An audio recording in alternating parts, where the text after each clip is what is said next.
আসসালামু আলাইকুম ওয়া রাহমাতুল্লাহ। প্রিয় ভাই ও বোনেরা, কিয়ামত এমন একটি দিন যার ভয়াবহতা কল্পনা করাও সম্ভব না।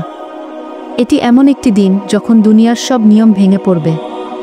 আল্লাহর গজব ও বিচার নেমে আসবে সমস্ত সৃষ্টির উপর। সেদিন মা তার বুকের দুধের শিশুকে ভুলে যাবে, স্ত্রী স্বামীকে চিনবে না, সন্তান বাবা মাকে ডেকে বলবে না ঘু আম্মু আব্বু গু। কারণ সবাই হবে আতঙ্কগ্রস্ত এবং ব্যস্ত শুধুই নিজেদের নিয়ে।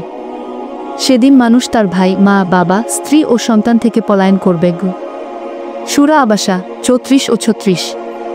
এই আয়াতগুলো আমাদের চোখে তুলে ধরে কিভাবে সম্পর্কগুলো ভেঙে পড়বে কিয়ামতের দিনে। সুর ইসরাফিল আগ সেই সুর বাজাবেন, আর তখনই শুরু হবে মহাবিপর্যয়।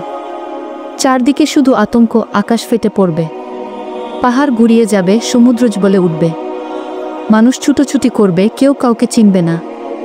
কোরআনে বলা হয়েছে সেদিন হবে ভয়াবহ একদিন, শিশুদের চুল পেকে যাবে। সূরা মুজ্জাম্মিল 17। এতটাই ভয়ানক যে সুস্থ মানুষকেও পাগল মনে হবে।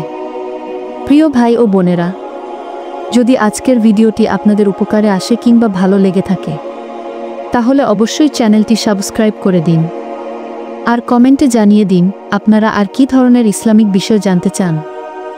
আল্লাহ তাআলা আমাদের সবাইকে কিয়ামতের প্রস্তুতি নেওয়ার তৌফিক দান করুন। দেখা হবে পরবর্তী ভিডিওতে ইনশাআল্লাহ। আসসালামু আলাইকুম ওয়া রাহমাতুল্লাহি ওয়া বারাকাতুহু।